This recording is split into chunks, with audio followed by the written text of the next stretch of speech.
Are your beliefs silently holding you back from the life that you deserve? In episode 10 of The Brain Changes, we uncover why your beliefs might be sabotaging your success and, more importantly, how you can break free and take back control of your mind to make lasting and impactful change. So stay tuned because this could be the breakthrough that you have been waiting for. Welcome to The Brain Changes, a podcast about learning how to revolutionize the way you think and live by mastering your mind. We're your hosts, mother and daughter duo Rebecca and Yvonne King from Moonbeam Monday. Our goal is to empower you to live the life you choose by teaching you how to retrain your brain. Some people tell us it sounds like mind control, and it is, but not the way you might think. This is about you taking control of your own mind rather than letting your mind control you, so you can choose to live a life free from the expectations of others. No matter what you've experienced in the past, you can create positive change and transformation by learning how to master your mind. We know this because we've done it. Between us, we've survived cancer and stroke and eliminated debilitating anxiety and depression. We've turned our pain into purpose through the power of our mind, and we're now here to support and guide you to do the same. In this podcast, we share valuable insights about how your brain works, why you think, say, and do the things you do, how to begin the process of change, and why it's necessary. Because we know that when you change your mind, you change your life. Thanks for joining us. Let's go. Hello and welcome to episode 10 of The Brain Changes, where we dive deep into the power of your mind and how to use it to live a better, more fulfilling life. I'm Yvonne, and joining me as usual is my daughter and partner in Brain Changing, Rebecca. Hi everyone, it's great to be here again with you today. Now, we're following on from a previous episode today where we introduce you to what lies beneath the surface layers of change.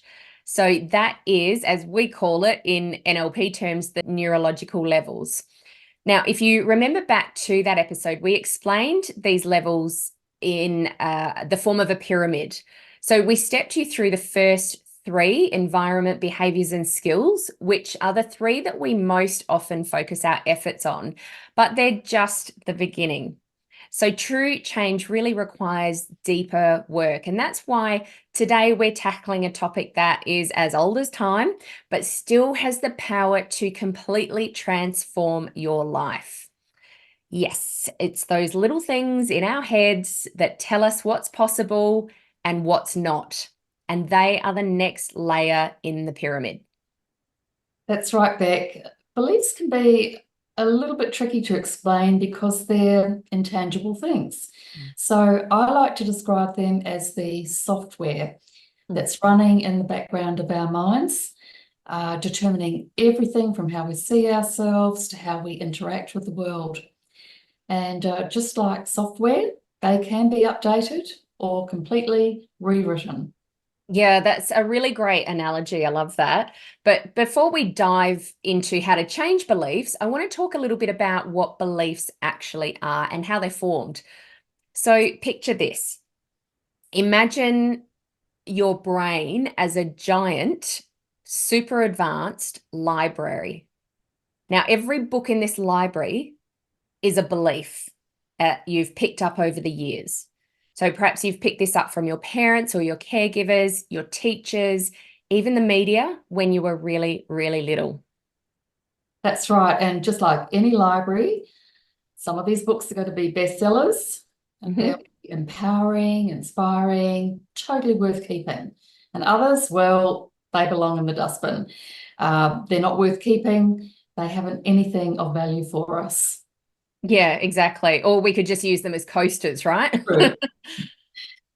Yeah, some beliefs are definitely past their prime. For example, Beck, do you remember, you might remember this from your childhood, I certainly do.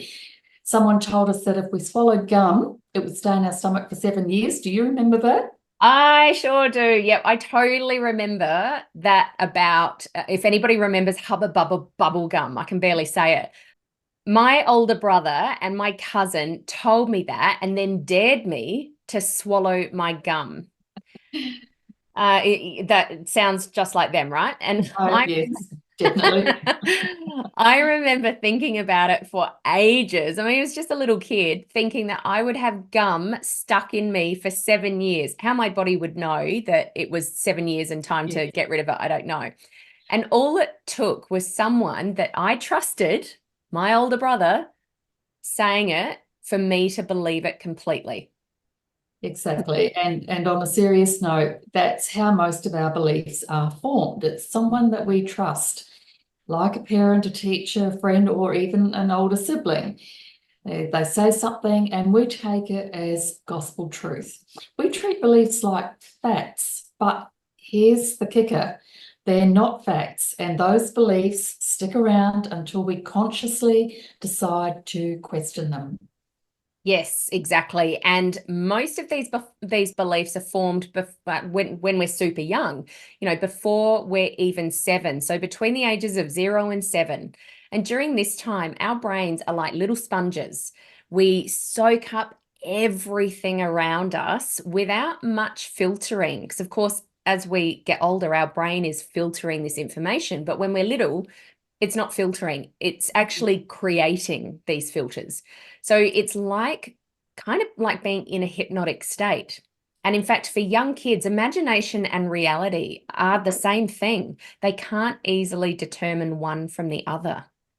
That's right. That's an interesting point that Mm, children don't have the ability to filter information well, do they? no. So, because of that, we can carry these beliefs into adulthood, even Mm, when they're no longer serving us, when they're no longer of any use to us. Uh, Something that, that a lot of people might um, recognize as a limiting belief, I guess, is I'm not good at public speaking, or mm, I'm not a morning person. mm. That's a typical response, isn't it?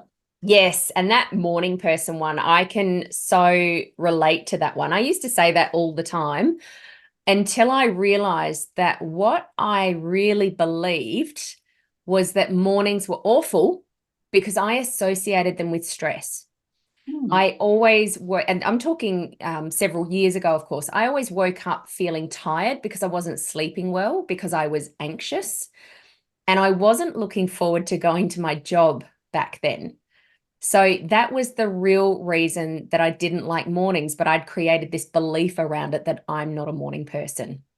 Okay, so your belief about mornings was actually being coloured by other things, other factors, wasn't it? And Yeah, so that's right. you changed that belief, right? Yeah, exactly. Yeah, it was making me feel really bleh. And so Mhm. I needed to change something because it was having a massive impact on even getting myself to work and then on the rest of my day. So I made my mind up to change the way I thought about mornings. Now, I know that probably sounds easy, right? But like everything, easier said than done. True. But what I did is I began associating mornings with a fresh start and a new opportunity each day. And I did actually change my environment. So this is actually showing that each of these layers doesn't sit in isolation. They all work together. Everything that we do, everything that we talk about all fits nicely in together. So I did actually make some changes in my environment. I got a new alarm clock. I changed my bedroom. I made it into a nice space. And I brought in some new behaviors as well to help support that belief. And so I actually began to look forward to mornings. I was able to change that belief so that it made it easier to get up in the morning and get on with my day and actually have a better day. That's a perfect example of how we can shift our beliefs back. So it's kind of like getting a different perspective, reframing, seeing it from a different viewpoint, isn't it? Yeah, that's right. Because here's the thing, just knowing a belief is there isn't enough. No. To actively work on changing it. And that's where the techniques we use in coaching actually come in. Yeah, that's right. And one of those techniques that we use is inspired by Richard Bandler, who is the co-founder of neuro linguistic programming. And to give you an idea of how this works, let's use an example of a belief that you might have, like, I'm not good enough. Yeah, I use this one because it does come up a lot a in lot. coaching. Yes. Yeah. So when we think about ourselves, in fact, any belief that we have, we generally get a picture in our mind. It's how we process information. It's a visual representation. And so Yes. it's like we're sitting in a movie theater. We've all been in a movie theater. Mhm. So it's like we're sitting in a movie theater watching this scene play out on a big screen. It's life size, right? Yes, but here's the twist. We're not in a movie, are we? Mm-mm. We're in the audience, actually. We're watching. So we're sitting there in the audience. We've got the popcorn or the Maltesers. We're in our comfy seat. And actually, we're in the driver's seat. We've got the power to control this movie. Mm. And when we change what we see in that movie, it's like taking all the color out of that movie. It's like changing it to black and white. Yeah. And we can actually go further. We could actually remove the noise from this movie and we could shrink it down to really, really small Yeah. in size. And by doing all of these things, we actually totally change the whole perspective of that movie. And by doing that, then we're changing the way that we see that movie, aren't we? Yeah, and then we're even changing the way we feel about it.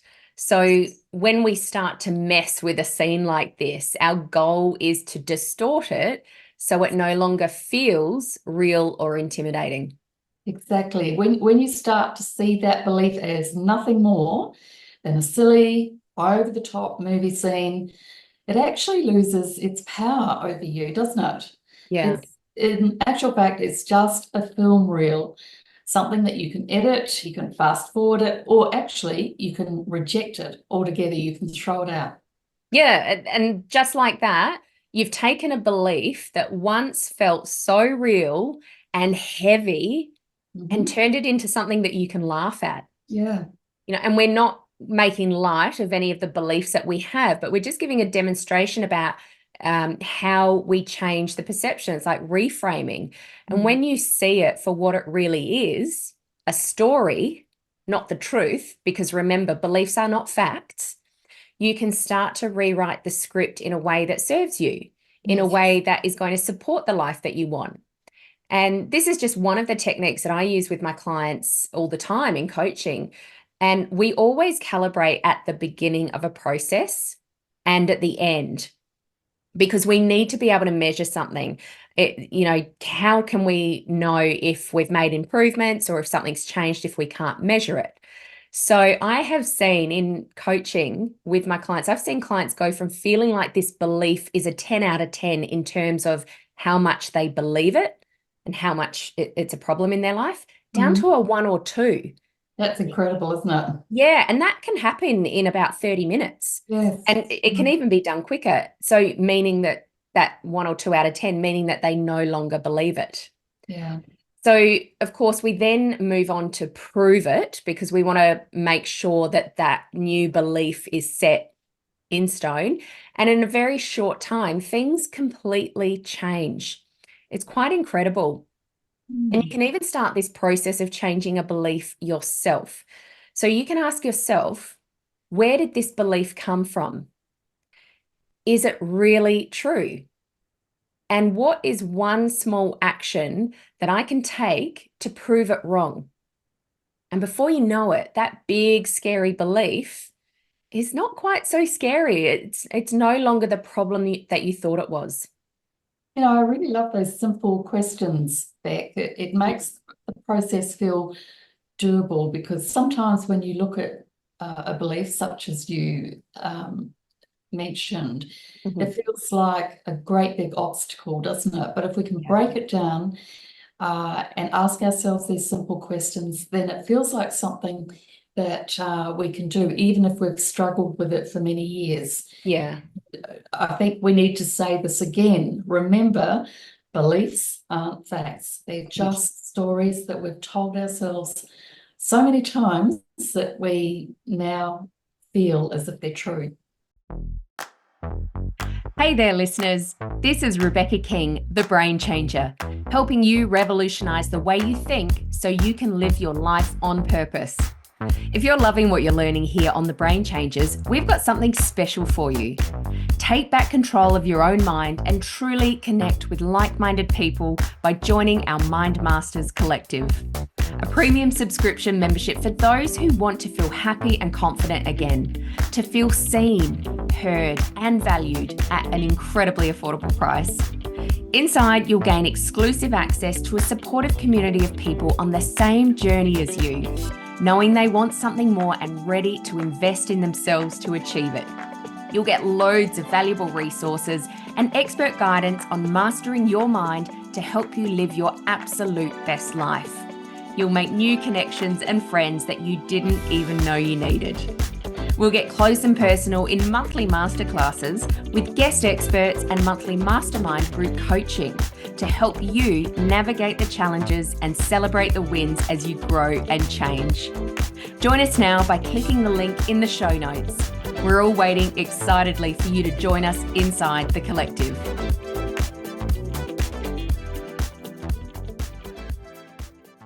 And speaking of stories, let's just talk about how beliefs shape our reality. So have you ever noticed how when you're thinking about buying a new car, for example, you suddenly see that car everywhere? That's right. That's actually the reticular activating system, or the RAS. Yeah. At work. It's actually like the search engine of our brain. And it's filtering out everything that doesn't match with what we're actually focusing on. Yeah. So if you believe, for example, that you're unlucky in love, guess what? Your RAS is going to filter out all the potential good matches and only show you the people who reinforce that belief. So talk about a self-fulfilling prophecy, huh? Yes, I think actually many of our listeners would appreciate that and wonder why it is that often the things that we think about do become our reality. But of course, the good news is, just like you can train your RAS to notice the car that you want, you can also train it to focus on more empowering beliefs. It's about shifting your focus, like we talked about in the movies. Yeah, that's right. And let's be honest, sometimes we need a little humor to get through the process of changing beliefs. I mean, if you've spent years believing that you're a terrible cook because of one burnt toast incident, or for me, it was melting a microwave safe dish in the microwave, it's time to laugh about it and move on. That's right. Humor is a very powerful tool in breaking down the walls of those limiting beliefs. It's like shining a light on the monsters under the bed, isn't it? Once you see them clearly, they're not so scary anymore. Yeah, that's right. There was a whole movie about that. So here's a challenge for you, listeners. Think of one belief that you've been carrying around that's not serving you. So maybe it's about your ability, maybe it's about your worthiness, or even how you see the world. And then ask yourself those questions that we mentioned before to begin breaking it down and to remind you they were, where did this belief come from? Is it really true? And what's one small action I can take to prove it wrong? And don't forget to bring some humor into it. Yeah. Just imagine that belief as an outdated piece of software. Time to hit the uninstall button and make space for something better. Yeah, absolutely. Okay, so before we wrap up this episode about this next level in the pyramid of the 7 neurological levels, let's recap. Number 1, beliefs shape your reality. So the beliefs you hold, whether empowering or limiting, influence every aspect of your life. So recognizing that your beliefs are not facts, but stories that you've told yourself is the first step towards change. Yes, and number 2, remember that your beliefs are malleable. That means that they can be molded, changed, reshaped. They're not set in stone, and you can update them. So by identifying your limiting beliefs and asking these questions and using the tools in coaching, like the movie theatre, you can start to dismantle those that no longer serve you. Yes. And number 3, you have the power to choose. Taking conscious control of your beliefs gives you the power to create a new reality, whatever the reality is that you want. And by focusing on empowering beliefs rather than limiting beliefs, you set the stage for a more fulfilling and successful life, whatever success looks like to you. And of course, remember, if you're stuck, we are here to help. Sometimes it's hard to see the forest for the trees, as they say, and that's where a little guidance can make all the difference. For sure. And, we'd love to hear from you, hear what beliefs that you're working on changing. We'd love you to share with us on our social media or send us a message. You might just inspire someone else to start their own belief makeover. Yeah, that's right. And remember, changing beliefs is a process. Yes. Okay, it's not an overnight fix. Be patient with yourself and keep taking those small, manageable steps. That's right. Remember, we believe in you. Yeah. So we want you to start believing in yourself too. Absolutely. Okay, so that's it for today's episode of The Brain Changes. If you enjoyed this episode, remember to subscribe, leave us a review, and share it with someone who could use a little brain change in their life. Thanks for joining us, everyone. And remember, when you change your mind, you change your life. Bye for now. Bye. Thanks for listening to this episode of The Brain Changes. We hope you've enjoyed the conversation today. Please like and subscribe to stay up to date with all the latest episodes. Our mission is to reach as many people as possible to help them revolutionize the way they think so they can change their brain and create profound transformation. Please help us broaden our reach by sharing this episode with someone you know will benefit. And remember to tag us on socials at Moonbeam Monday and leave a review. And remember, when you change your mind, you change your life. We'll catch you next time for another episode of The Brain Changes.